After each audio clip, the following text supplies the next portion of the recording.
Kevin Stefanski's tough choices, navigating Greg Newsome's frustration, and Shedeur Sanders' struggles. Greg Newsome second's limited role sparks frustration amid Shedeur Sanders' tumultuous rookie journey in Cleveland.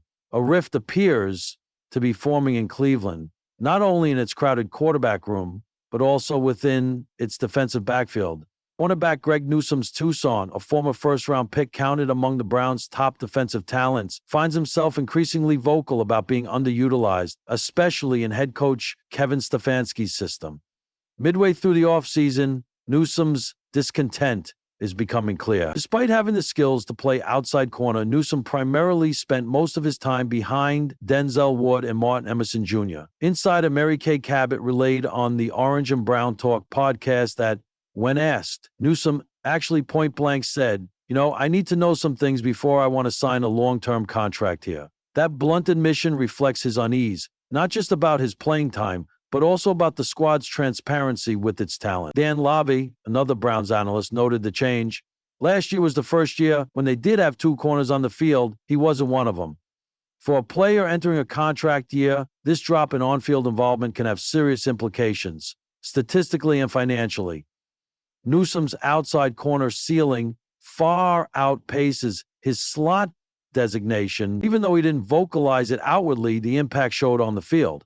Newsome recorded a career low, 27 tackles and just 5 pass deflections in 2024. Clearly, while talent remains, opportunity has diminished, leaving Newsome to weigh his future in Cleveland. Meanwhile, rookie quarterback Shedeur Sanders, the son of Hall of Famer Deion Sanders, is drawing attention for reasons beyond his performance on the field. Mounting quarterback subplot. On the offensive side, Sanders is navigating a rocky transition. Drafted in the 5th round despite expectations of a top pick, his rookie season has been marked by both intrigue and scrutiny. Terry Pluto, a veteran sports writer, didn't mince words. There are a couple of issues going on here.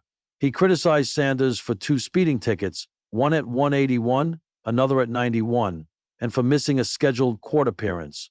He answers, the mistakes that have happened to people. Pluto added, you are a 5th-round draft choice. 144 guys were picked in front of you. Your main job here is playing football. I'm still not sure if Shedeur Sanders fully understands that he's got all these guys in front of him. His branding-first approach, Pluto believes, undermines his credibility.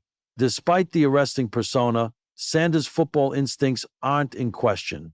He has consistently shown skill in practice and earned admiration from veteran teammates, cornerback Greg Newsome too among them.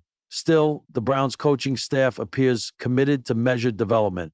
During OTAs and minicamp, Sanders saw few, if any, first-team reps, stating, we got preseason first, deflecting expectations with calm pragmatism.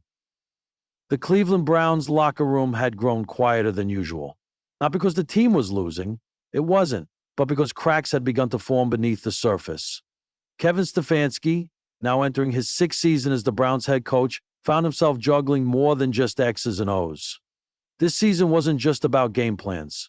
It was about managing personalities, fragile egos, and the unforgiving pressure of expectations. At the heart of it all were 2 names, Greg Newsome, II, and Shedeur Sanders. Greg Newsome, a talented cornerback with fluid hips and elite coverage skills, had once been the pride of the Browns' young secondary. Drafted in the 1st round in 2021, Newsome was known for his intelligence and versatility. But over the past 2 seasons, things had shifted.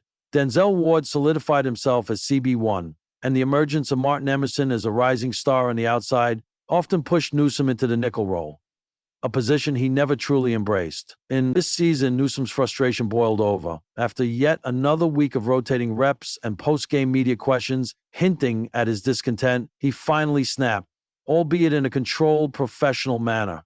I just want to be where I can be my best, he told reporters. I think I've earned that. Kevin Stefanski knew those words weren't just about positioning. They were about respect, purpose, and identity. Newsome wasn't demanding a trade, but his tone carried a warning. Find a role for me or watch me look elsewhere. Then there was Shedeur Sanders. The former Colorado standout, son of NFL legend Deion Sanders, had arrived in Cleveland with sky-high expectations and an avalanche of media attention. Drafted early in the 2nd round, Shedeur was raw, but his poise in college and marketable name gave Browns fans hope for the future. Still, the NFL was a different animal. Thrown into the fire after an injury to the veteran starter, Sanders had struggled. He held onto the ball too long. His timing was off. The offensive line wasn't helping, and while his natural talent was evident in flashes, a well-timed sideline throw here, a gutsy scramble there, the pressure was mounting. The media had already begun asking, is Shedeur ready for this?